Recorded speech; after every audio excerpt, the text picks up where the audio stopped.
11월 두 번째 주일입니다. 제가 새벽마다 에스더서를 계속해서 나누고 있어요. 무슨 소린가 하시는 분도 있을 거고, 우리 예지처럼 새벽을 깨워서 하루를 시작하며 기도하는 분들은 아마 잘 아실 텐데, 제가 에스더서에 매일매일 새벽에 제가 말씀을 전할 때마다 에스더서를 이어서 나누고 있는데, 특별히 오늘 이 말씀을 여러분과 함께 주일에 꼭 나누고 싶다라는 마음이 들었습니다. 그래서 오늘 이 말씀을 여러분과 함께 나누려고 하는데, 우리가 이 말씀에 대한 배경은 잘 알고 있죠. 유다 백성과 모르드게를 괴롭히고 있던 하만이라고 하는 페르시아 아하스웨로 왕의 하만이라는 자가 있었죠. 결국 그가 어떻게 됩니까? 자신이 세워놓은 분노의 장대에서 죽음을 맞이하게 됩니다.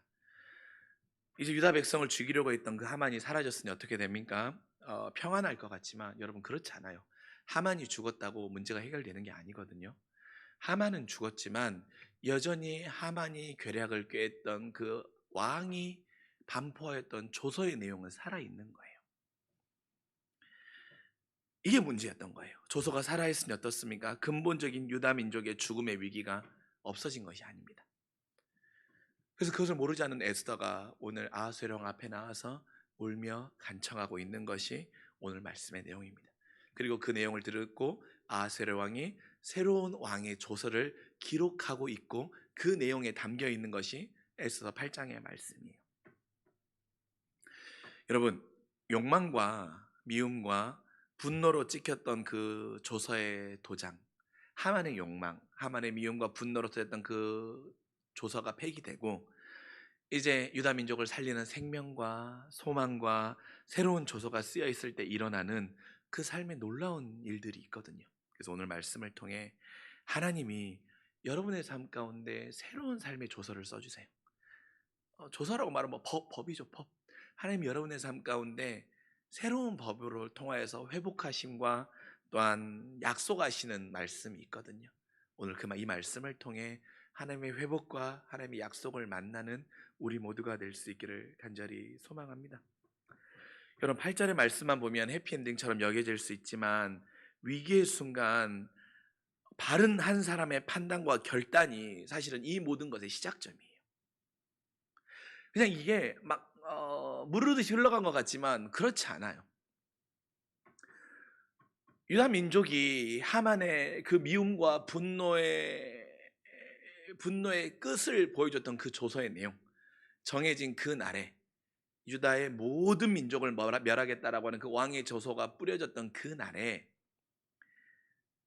그 모든 조서가 유다 땅에 반포되었을 때, 아니 아하수에로 왕이 지배하고 있는 모든 민족, 모든 땅 가운데 그 내용이 뿌려졌을 때 모르드게가 에스더에게 찾아가서 뭐라고 말합니까?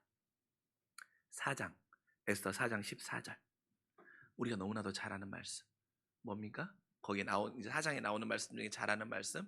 내가 죽으면 죽으리라는 말씀 잘 아시죠? 근데 거기서 모르드게가 에스더에게 먼저 하는 말이 있어요. 4장 14절에. 내가 왕후의 자리를 얻은 것이 이때를 위함이 아닌지 누가 알겠느냐라고 깨우쳐줘요. 야, 모르드게 에스더, 너가 태어나면서 빼어난 외모를 가지고, 여러분 별로 공감이 안 되시겠지만 빼어난 외모를, 우리 나영재 집사님은 고개를 엄청 이렇게 하시는 게 날 때부터 빼어난 외모를 가지셔서 아마 에스더가 어떤 마음인지 아시나 봅니다. 태어날 때부터 수려한 외모를 하나님이 너에게 주셨고 또한 그것을 통하여서, 근데 여러분 에스더가 얼마나 빼어난 외모를 가졌냐면 말씀에 보면 이렇게 써 있어요. 에스더는 지금으로 말하면 몸에 에르메스 향수를 뿌리지 않아도 그냥 그 몸에서 나는 살의 냄새가 너무나도 향기로워서 모든 사람들이 에스더에게 도대체 네가 쓰는 그 화장품과 향은 무엇냐고 물어볼 정도였다라는 거예요. 그러니까 그 사람의 몸에서 나는 향기가 모든 사람들의 마음을 막 끌어당길 정도의 향기가 났을 정도로 그 몸에서 나는 향과 보여주는 외모와 또한 그의 품성과 말, 모든 것이 완벽했던 거죠. 그래서 에스더는 결국에 왕후의 자리를 앉게 되잖아요. 그래서 내가 왕후가 되었기에 모르드게가 내가 왕후가 되도록 하기 위해서 날 이렇게 훈련시키고 이렇게 오랜 시간 동안 1년이 넘는 시간 동안 이 과정을 학습하겠구나라고 하는데 그게 아니었던 거예요. 모르드게가 분명히 깨닫게 하는 거예요. 기억해. 하나님이 너를 왕으로 삼게 하신 것은 바로 이때가 위함이 아닌지, 이때를 위함이 아닌지 누가 알겠느냐라고 말하는 거예요. 무엇입니까? 이 상황 가운데 해결할 수 있는 방법은 없어요. 당시의 왕의 조서라는 거는 매우 엄격하거든요. 우리가 생각 우리 조선 시대 보면 그렇게 나오잖아요. 왕이 몇 날 몇 시 이렇게 하라라고 반포한 다음에 그 다음 날 왕이 말하면 법이 바뀌고 막 그런데 당시에 페르시아는 그렇잖아요. 굉장히 엄격한 법치국가였기 때문에 이 법을 바꿀 수 있는 방법은 없어요. 그러니까 그런 모든 것이 막혀 있는 상황 가운데 모르드게가 에스더에게 위대한 도전을 하는 거죠. 아주 위대한 도전을 하는 겁니다. 그리고 그 위대한 도전을 하였고 유다 민족과 에스더와 모든 사람들이 금식하여 기도하여서 결국에 어떻습니까? 하나님이 그 방법으로 구원의 길을 이르게 하시고 있지 않습니까? 여러분, 위기의 상황 속에서 내가 할 일과 우리가 할 일을 독려하고 도전케 할 수 있는 사람이 바로 믿음의 사람인 거예요. 위기의 상황 가운데, 어려움의 상황 가운데 어떻게 하면 좋냐라고 해주는 그런 공감도 필요하지만 그 상황 가운데 믿음의 도전을 심어줄 수 있는 사람이 하나님의 사람이고 그 사람이 진짜 진실한 사람인 겁니다. 그런데 지금의 상황을 보면 어떻습니까? 이 모든 해결은 에스더를 통해 진행되었잖아요. 그렇죠? 에스더가 왕 앞에, 왕이 부르지도 않았는데 나갔는데 왕이 에스더를 보자마자 너무 반해가지고 뭐라고 말합니까? 에스더요, 내가 이 나라의 반을 너에게 줄 정도로 너는 나에게 너무 사랑스러운 여인이니 원하는 걸 말하라라고 말해요. 이 말을 무려 3번이나 해요. 3번. 그래서 이제 에스더가 막 울면서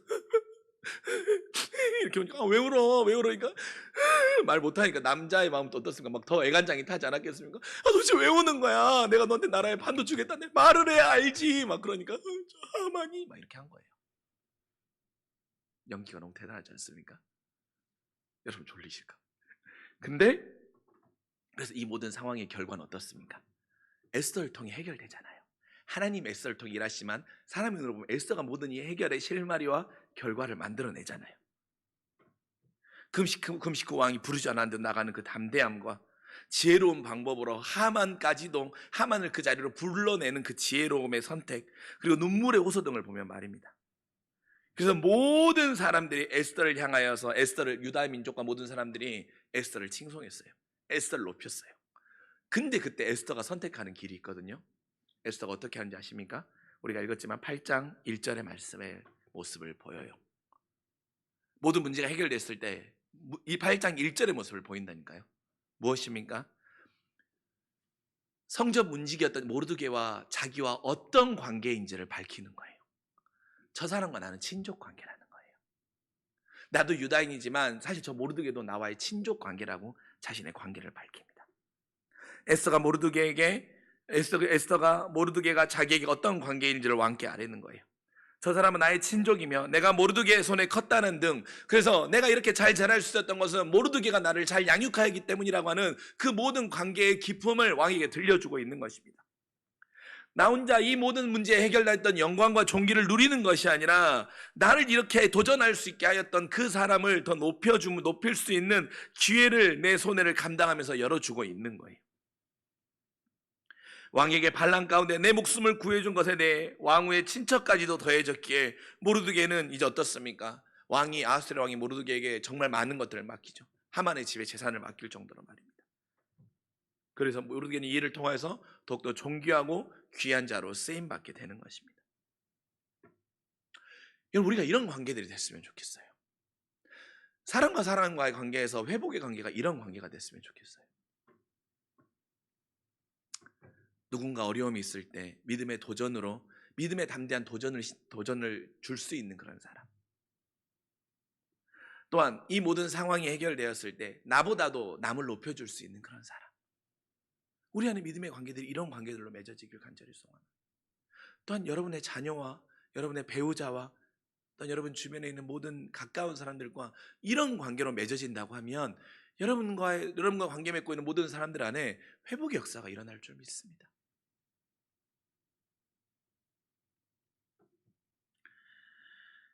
제가 지난주 월요일 날 서울에 놀러 갔었어요. 제가 금요일 날도 말씀드렸지만 서울에 놀러 갔었거든요. 서울에 놀러 갔는데 가족들하고 같이 서울 투어를 했어요. 그래가지고 각자 하고 싶은 서울 가서 하고 싶은 거 하나씩 하자라고 말한 거예요. 근데 저희 작은 애는 노량종 가가지고 컵밥 거리 가가지고 컵밥을 먹고 싶다라는 거예요. 거기에 무슨 무슨 컵밥이 있는데 막 엄청나대요. 근데 가서 먹어봤는데 실로 그렇게 막 감동 있진 않았어요. 근데 이제 거기도 가고 큰애가 가고 싶은 데도 가고 와이프가 가고 싶은 데도 가고 이제 다 가고 이제 마지막으로 아빠가 가고 싶은 곳을 하기로 했어요. 그래서 아빠가 가고 싶은 곳은 저녁을 이제 아빠가 가고 싶었던 식당인데 거기서 오늘 저녁을 먹고 하루 일정을 마감하자라고 한 겁니다. 그래서 이제 용산에 있는 식당에 갔어요. 그곳이 또 갑자기 막 침이 입에서 막 터지려고 하는데 육전하고 꽃게하고 참게하고 해물탕을 꽃게 해물탕을 끓여주는데 정말 놀라운 맛입니다. 그곳을 엄청 즐겨가는 분이 있는데 누구냐면 그 방시혁 대표 있잖아요. 하이브 BTS 그 사옥 옆에 있거든요. 그분이 거길 너무 애용하는 곳이래요. 자주 가는 곳이래요. 그러니까 또 제가 또 약간 인사병이 있잖아요. 그래서 갔어요. 갔는데 어김없이 엄청 기다리는 거예요. 여러분 어딘지 궁금하시겠죠? 상호도 말 안 해주고 막 그러니까 가길 원하시면 저를 데리고 가십시오. 제가 잘 안내해드리고 맛있는 것도 대접해 주시면 기꺼이 잘 먹겠습니다. 근데 그런 게 중요한 게 아니라 그 식당에 갔더니 그렇게 써 있는 거예요. 뭐라고 써 있냐면 우리 식당에 일하는 모든 분들은 그 표현도 너무 놀랐어요. 종업원이라고 하잖아요. 저희 식당에 일하는 모든 분들은 손님에게 예라고만 대답한다라는 거예요. 손님이 뭐라고 말씀하시도 어떤 요청을 하든 다 예라고만 한다라는 거예요. 반찬 좀 더 갖다 주세요. 예. 뭐 해주세요. 예. 설령 무례한 욕을 하더라도 예라고만 대답한다라는 거예요. 그래서 제가 나갈 때 이제 그 사장님한테 여쭤봤거든요. 왜 사장님 그렇게 예라고만 대답하면 직원들이 싫어하지 않으세요? 라고 여쭤봤더니 그렇지 않대요. 왜냐하면 자기가 직원들한테 사장으로서 엄청난 신뢰를 준다라는 거예요. 먼저는 당신이 이 식당에서 일하는 거에 대한 프라이드를 가질 수 있게 해준다라는 거예요. 그 프라이드는 다른 어느 곳에서도 받을 수 없을 만큼의 노동에 대한 대가를 채워준다라고 하더라고요. 그러니까 저도 오지랖이죠. 거기서 막 그런 걸 물어본 거예요. 너무 궁금하니까. 그렇대요. 그리고 또 하나, 혹 손님 중에 아주 무례한 손님이 있으면 그 손님은 자기가 응대한대요. 자기 직원들에겐 피해가지 않도록. 직원들이 어렵고 좀 어려운 상황을 만나면 자신이 응대함으로 인하여서 그 직원에게 피해가지 않게 한다는 거예요. 여러분 이런 신뢰관계가 있을 때 어떻습니까? 그 식당에서 일하는 분들은 그 식당에 최선을 다할 수 있는 것이고, 그러니까 주인에 대한 신뢰와 또한 그 주인에 대한 신뢰로 인해서 주인은 함께 일하는 분들을 높여주기 때문에 서로 간의 믿음과 회복의 관계와 신뢰의 관계가 있는 거예요. 우리와 하나님과의 관계, 또한 여러분과 여러분들 사람과 사람과의 관계에서도 그런 관계들이 있었으면 좋겠어요. 그런 관계로 세워지면 막혀있던 관계들은 회복될 수 있는 것입니다. 그러면서 에스더는 왕에게 5절에 이제 나를 귀히 여기신다고 하면 우리 민족을 죽이려고 하는 그 조서가 무효해달라고 간청한다고 했어요. 근데 말씀드렸잖아요. 이게 그냥 되잖아요. 왕이 그렇게 해라고 말한다고 되지 않는다니까요. 법치 국가이기 때문에 법이에요. 그거는 법이기 때문에 이 법을 바꾸기 위해서는 또 다른 법이 필요한 거예요. 그래서 아하수에로 왕이 8절에 뭐라고 말합니까? 왕의 이름으로 된 조서를 하나 더 만들라고 하는 것입니다. 그리고 거기에 가장 강력한 법을 상징하는 왕의 인장을 찍어서 모든 지역에 그 조서를 보내는 거예요. 여러분 같은 왕의 인장이 찍힌 조서이지만 어떤 목적인가에 따라서 그 법이 살리는 법이 되기도 하고 죽이는 법이 되기도 함을 우리는 보게 됩니다. 하만의 조서에 찍힌 왕의 인장은 어떤 내용이었습니까? 내 능력을 드러내고 양육강식을 보여주고 누군가를 죽이기 위한 목적이었습니다. 나에게 대들면 이렇게 돼. 내 힘이 얼마나 강한지를 보여주기 위한 의도로 쓰였던 왕의 조서였던 것이죠. 법이었던 것이죠. 그러나 반대로 에스더가 요청하는 그 법의 조서는 어떤 내용입니까? 민족을 살리고 억울함을 풀어주고 이로 인해 악한 왕이 아닌 선왕이 되게 하는 모든 이가 복되게 하는 조서에 찍힌 인장이었던 것입니다. 여러분 이것을 통해서 유다 민족뿐만 아니라 아하수에로 왕도 선왕이 되는 거예요. 아하수에로 왕이 조서에 도장을 찍은 최종 결정자는 그이기 때문에 유다의 모든 민족을 죽이는 악한 왕이 될 수 있었지만 피해 왕이 될 수 있었지만 에스더의 이 제안을 통해서 결국 아하수에로 왕도 선왕이 될 수 있었던 거예요. 이 법의 조서는 죽음의 위기에 있던 유다 민족을 살리고 왕도 선왕이 되게 하고 모든 이가 형통케 하였던 그 조서의 그 법의 내용이 됐던 것입니다. 여러분, 여러분의 삶에 찍힌 여러분 어떤 법의 조서에 맞춰 따라 살아가고 있으십니까? 여러분은 어떤 법에 따라 살아가고 있냐라는 거예요. 양육강식과 세상의 높아짐과 세상의 성공과 세상의 부함과 만족이라고 하는 세상의 조서에 따라 살아가고 계십니까? 아니면 누군가를 살리고 누군가를 회복하고 모든 것을 은혜로 고백할 수 있고 감사로 여기는 하나님의 법의 조서에 따라 살아가고 계십니까? 여러분의 삶의 믿음의 조서의 인장의 법이 하나님의 법의 믿음의 조서의 인장으로 지키는 삶이 될 수 있기를 간절히 원합니다. 그런데 이 법의 조서는 결국엔 인장이 필요해요. 내가 말한 대로 되는 것이 아니라 그 법의 조서에 왕의 도장이 찍혀야 된다라는가요? 왕의 반지가 찍히지 않으면 그 법은 아무런 소용이 없는 것입니다. 그것은 허름한 종이라고 할지라도 인장이 찍히면 누구도 거부할 수 없는 강력한 법이 되는 거예요. 여러분, 여러분의 인생 가운데 하나님이 여러분의 삶 가운데 도장을 하나 찍으셨거든요. 그 도장은 뭐냐면 예수 그리스도의 십자가와 부활이라고 하는 그 구원의 법을 여러분에게 선포하시고 여러분의 삶 가운데 그 도장을 찍으셨어요. 그 어떤 법보다도 정확하고 강력하고 분명한 효력을 갖는 그 법의 도장을 찍은 거예요. 그러므로 인해 여러분을 사망과 죄와 사망에서 여러분을 구원한다고 말입니다. 그러니 여러분, 우리가 그래서 하늘의 법을 따라 살아가야 되는 거예요. 왜? 여러분은 하늘의 법을 살아가기 위해서 하나님이 여러분에게 가장 강력한 인장을 찍으셨다니까요. 예수 그리스도께서 십자가에 달려 죽으심으로 우리를 구원하여 주시고 영원한 하나님의 나라를 약속하셨다고 하는 믿음의 완벽한 법의 도장을 여러분의 인생 가운데 딱 찍으셨고 여러분을 택하셨기 때문에 우리는 하늘의 법에 따라 살아가야 되는 거예요. 그 법이 우리의 삶의 적용점이 되는 거예요. 왜입니까? 이 도장이 박힌 순간, 이 도장이 우리를 증명해주는 순간, 우리의 삶의 조서에 이 도장이 찍히는 순간 결코 죄가 우리를 정죄할 수 없는 것입니다.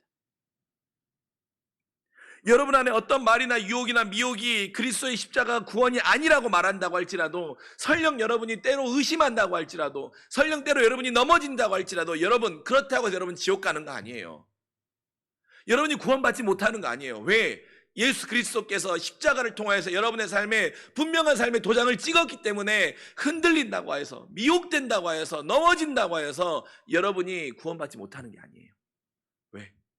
여러분의 삶의 종이가 허름하고 여러분의 삶의 종이가 찢어지고 볼품없는 종이라고 할지라도 그 종이의 구원의 도장이 찍히는 그 순간 그 종이는 법이기 때문입니다.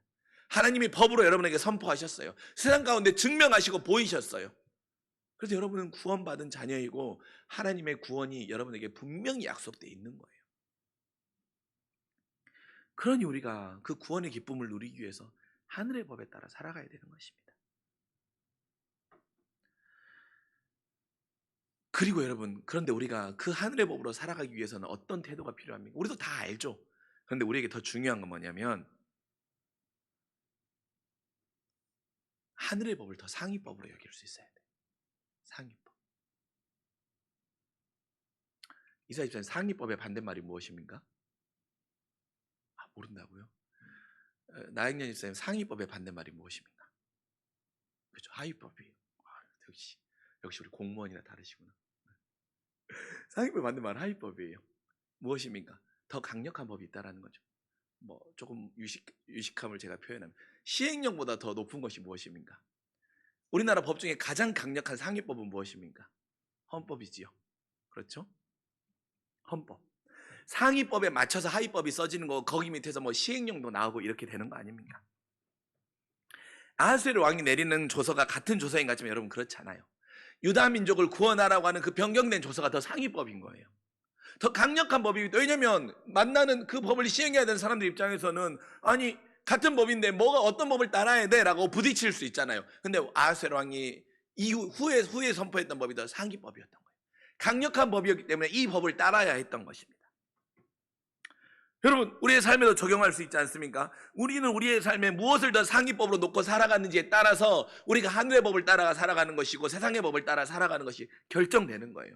여러분의 삶에는 무엇이 더 상위법이냐라는 거예요. 미움이 더 상위법이십니까? 원망이 더 상위법이십니까? 절망이 더 상위법이십니까? 아니면 세속이 더 상위법이십니까?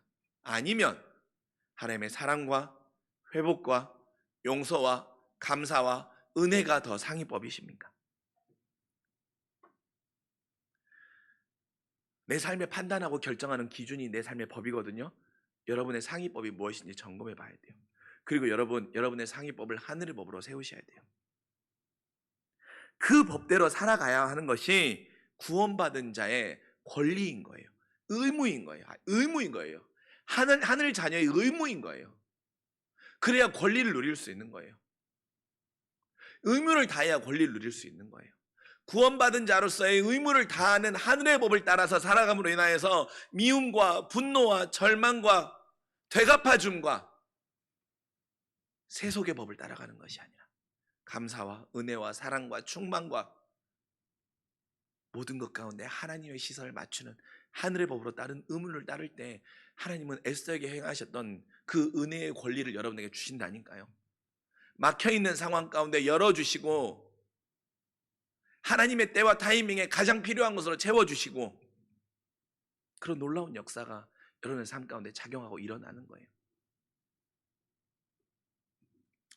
근데 여러분, 그들의 회복의 내용의 조서가 얼마나 강력한지 우리가 8장 17절 말씀 한 절만 봐볼까요?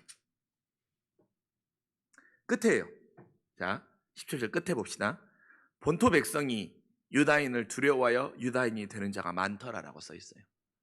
본토 백성 무엇입니까? 그냥 그곳에 사는 사람이 많은 거예요. 그냥 그곳에 원래 유다 백성이 아닌 사람들이 있었는데 이 사람들이 유다인을 두려워해서 유다인이 되는 자가 많더라는 거예요. 왜냐하면 유다인의 진멸하는 날도 있었고 또한 유다인들에게 주어지는 혜택이 너무나도 많기 때문에 유다인이 되는 겁니다. 그 법의 내용이 그만큼 강력했던 거예요. 그래서 유다인이 되길 원하는 사람이 늘어났다라는 것입니다. 얼마나 유다인들이 부러웠기에 그렇게 했습니까?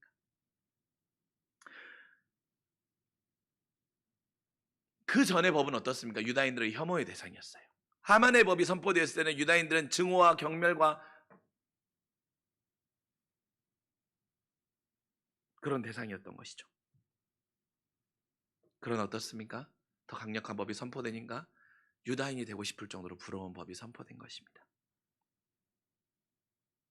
여러분 누구의 부러움의 대상이 되고 있습니까? 아니면 혐오의 대상이 되고 있습니까? 부러움의 대상이십니까? 혐오의 대상이십니까? 그리고 여러분이 부러운 사람은 누구이십니까? 누가 부러우세요?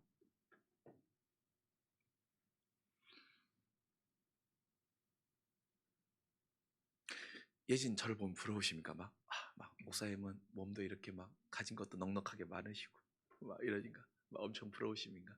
그렇지 않으시죠? 오늘 우리의 이야기에서 부러움의 대상을 잘 정립해야 되는 게 중요한 것 같아요. 여러분, 세상은 여러분에게 결코 세상의 기준으로 여러분 결코 세상의 부러움의 대상이 될 수 없어요. 무슨 말이냐면 내가 진짜 정미 집사 너무 부럽다. 세상의 기준으로는 정미 집사님은 결코 다른 사람의 부러움의 대상이 될 수 없다라는 거예요. 정미 집사님이 정말 에스더와 같이 아무리 뛰어난 외모를 가지고 있고 정미 집사님이 오늘 교회 올 때 오늘은 벤틀리를 타고 오고 다음 날은 포르쉐를 타고 오고 그 다음 날은 벤츠를 타고 오고 정미 집사님이 백화점에 가가지고 오늘 내가 여기 있는 물건 다 살 테니까 오늘 영업 그만해 라고 할 정도로 돈을 많이 가지고 있다고 해도 세상 사람들과 정미 집사님 주변에 있는 사람들이 정미 집사님의 부러움의 대상이 될 수가 없어요. 모든 사람의 부러움의 대상이 될 수 없다니까요. 왜인지 아십니까? 그런 세상의 부러움의 기준은요, 어느 곳을 찾아보면 나보다 더 뛰어난 사람이 있기 때문이에요. 정미 집사님보다 더 아름다운 외모를 가지고 있고 정미 집사님의 재산이 예를 들어서 100억이면 말만 들어도 가슴이 설레이십니까? 정미 집사님 재산이 만약에 100억이면 1000억을 가진 사람이 있기 마련인 거예요. 그러니 여러분, 믿는 자, 특히 믿는 자들 안에서 세상의 넉넉함과 세상의 뛰어남은 부러움의 대상으로 그들에게 작용하지 않는다니까요. 또 아이러니한 게 그래요. 믿는 사람이 왜 이렇게 많이 가졌어라고 할 경우도 있어요. 그러니까 믿는 자에게는, 믿지 않는 자들이 믿는 자에게 이 세상의 복과 세상의 부와 세상의 아름다움은 그들에게는 부러움의 대상이 되지 않아요. 그러니까 여러분, 뭐 예수 믿으면 부자 된다라고 하는 이 아젠다는 결코 복음을 전하는데 썩 좋은 복음의 도구가 되지 못해요.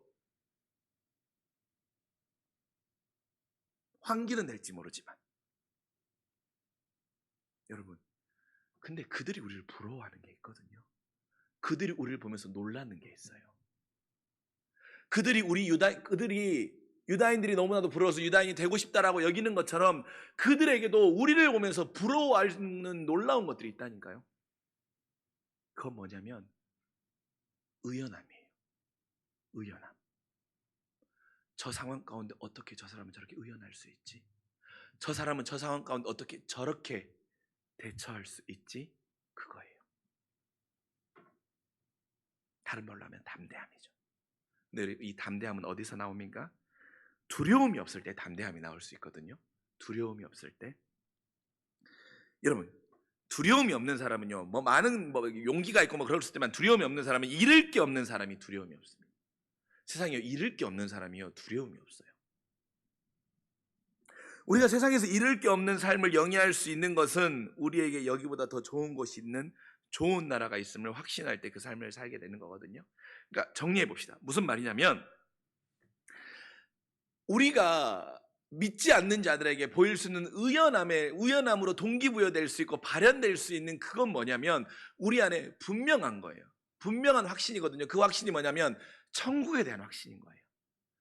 천국에 대한 확신이 있을 때 우리는 두려움이 사라지는 것이고, 그 두려움이 사라질 때 어떻습니까? 내 삶에 사람들이 저 사람 분명히 이 상황 가운데 넘어진다, 이 상황 가운데 포기한다, 이 상황 가운데 삶이 어떻게 보면 망가진다라고 하는 순간에 어떻게 저 사람이 저렇게 반응할 수 있지? 어떻게 저 사람 저렇게 의연할 수 있지? 아니 저 사람 어떻게 저 상황 가운데 저들을 용서할 수 있지? 사랑으로 대하고 품을 수 있지라고 하는 그 모습을 보일 수 있는 이 의연함으로 믿지 않는 자들을 놀라게 하고, 나도 저런 모습의 삶의 태도를 갖고 싶다라고 하는 그 도전은요, 결국 우리 안에 천국에 대한 분명한 확신이 없이는 우리는 그런 믿음의 의연함을 보일 수 없다라는 거예요.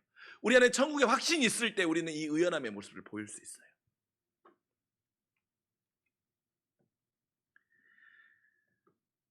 여러분, 말씀을 마무리하면서 옛날 가수 중에 시인과 촌장이라는 분이 있어요. 아시나요? 전혀 모르신다는 표정을 짓고 계시는데, 나는 그런 세대가 아니라는 표정을 짓고 계시는데, 시인과 촌장, 가시나무, 이런, 그 다음에 사랑한다 말해, 볼까, 하여튼 그런 노래가 있어요. 근데 그분들이 지금 이제 하덕규 목사님, 그분이 이제 두 분이셨던 것 같아요. 근데 그분의 이제 노래 중에 좋은 나라라고 하는 노래가 있어요. 좋은 나라. 좋은 나라. 근데 저도 이 노래를 몰랐거든요. 근데 최근에 어떤 여성분들이 합창하는 걸 유튜브 영상으로 우연히 보게 된 거예요. 너무나도 가사가 너무나도 충격이었습니다. 특별히 그 가사 중에 이 부분을 여러분과 함께 나누고 싶었어요. 그 노래가 시작하면서 가사가 이렇게 돼요. 당신과 내가 좋은 나라 그곳에서 만난다면 슬프던 지난 서로의 모습을 까맣게 잊고 다시 인사할지도 몰라요라고 말하는 거예요. 첫 가사를 딱 이걸 듣는데 가슴이 덜컥한 거예요. 당신과 내가 좋은 나라 그곳에서 만난다면 슬프던 지난 모든 모습들은 다 까맣게 잊고 다시 만나 인사할지도 몰라요라고 하는 거예요. 그리고 그 가사 중에 이런 가사가 있어요. 좋은 나라가 있다면, 정말 있다면, 이런 가사가 나와요. 이분은 신앙이었기 때문에 하나님 나라를 이렇게 은유적으로 표현한 거예요. 좋은 나라라고. 하나님 우리에게 예배해 놓으신 그 천국이 있다면, 내가 그 천국에서 내가 당신을 다시 만난다면, 어떤 사람에게는 예수님일 수도 있고 어떤 사람에게는 내가 너무나도 그리운 그 사람일 수도 있죠. 내가 천국에서 다시 당신을 만난다면 슬프던 그 모든 지난 날의 모습들을 다 잊고 반갑게 다시 인사할지도 모른다라고 말하고 있는 거예요. 여러분, 내 안에 천국에 대한 분명한 확신과 천국에 대해 의심하지 않는 믿음이 있으면, 여러분, 그 믿음이 흔들리지 않는다면 믿는 자에게는, 여러분이 그리고 그 믿음을 가지고 삶을 살아가시잖아요. 그러면 믿지 않는 자들은 여러분을 부러워할 것입니다. 여러분처럼 되고 싶을 거예요. 그게 바로 세상에 하늘의 법으로 살아가는 길이에요. 왜? 천국은 어떤 곳입니까? 내가 여기서 만나는 슬픔과 내가 아직 떠나보내고 싶지 않았던 그가 있는 그곳이기 때문입니다. 그래서 그곳에서 서로 하고픈 말 한마디도 하지 못하고 그냥 마주보고 좋아서 웃기만 해도 서로의 마음이 전달되는 바로 그곳이 천국이기 때문입니다.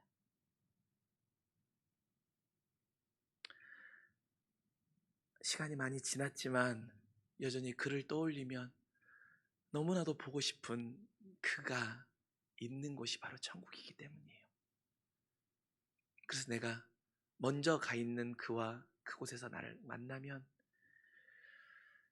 그때 떠나보냈던, 그래서 지금까지 살면서 너무나도 내가 외롭고 힘들고 그때 하고픈 말이 너무나도 많았는데 막상 천국에서 만나면 그 말 한마디도, 아무런 말도 하지 않아도 그냥 마주보고 웃기만 해도 그 마음이 전달되는 그곳이 바로 천국입니다. 또 너무나도 삶이 고달프고 힘들고 버겁고 무거워서, 내 삶의 무게가 너무나도 무거워서 그저 그냥 하루를 치듯 살아가고 있는 나의 삶의 모습에서, 그래서 때로는 내 자녀에게 내가 너무나도 많은 것을 못해준 것 같아 미안함과 자책감과 죄책감이 들기도 하고, 차라리 사는 것보다 죽었으면 좋겠다 라고 여겨질 정도로 너무나도 괴롭고 너무나도 슬프고 우울하고 힘들 때, 그래서 하나님 앞에 내가 아무것도 한 것도 없는 것 같고 정말 하나님 만나고 싶다라고 여러분의 지금 삶의 모습에 그런 마음들이 있을 때, 좋은 나라인 하나님 나라 천국에서 하나님은 여러분을 만나셔서 슬프던 여러분의 지금 모습들 다 잊게 하시고, 애썼다, 수고했다, 이제 여기서 나와 함께 영원한 기쁨을 누리자, 여러분을 맞아줄 것입니다. 그리고 여러분을 향해 바라보시는 그 주님의 그 인자하신 미소만을 바라봄으로도 내가 아무런 말 한마디 하지 않아도 나의 마음이 전달되는 그곳이 바로 하나님 나라입니다. 그 천국이 분명히 있어요. 여러분이 그 천국을 확신하며 살아가는 하늘의 법으로 여러분 살아가시면 믿지 않는 자들에게 여러분에게 삶이 동기부여가 될 거예요. 그리고 그 완벽한 사랑의 좋은 나라가 되는 하나님의 나라가 여러분 안에 소망으로 분명히 선다면 세상을 살아가는 의로움과 놀라움, 그리고 여러분 오늘 찬양 예배 말씀 전에 나누었던 그 찬양처럼 모든 것이 은혜라 여러분이 고백할 수 있는 것입니다. 여러분 어떤 법으로 살아가시겠습니까? 여러분의 삶에 십자가의 사랑으로 구원의 인장을 찍어주신 그 하늘의 조서 하늘의 법으로 여러분 살아가십시오. 그 하늘의 조서의 법의 마지막 문구는 너는 내가 구원받았기 구원한 자에게 너에게는 천국이 예비되어 있노라입니다. 그 하나님의 놀라운 사랑과 그 천국에 대한 분명한 약속이 지금을 살아가고, 또한 어쩌면 여전히 내가 가장 힘들고 아플 때 그립고 찾고 싶은 그와 그녀가 있는 그곳을 기다리고 고대하는 마음으로 힘을 얻을 수 있는 우리 모두가 될 수 있기를 간절히 소망합니다. 기도하겠습니다.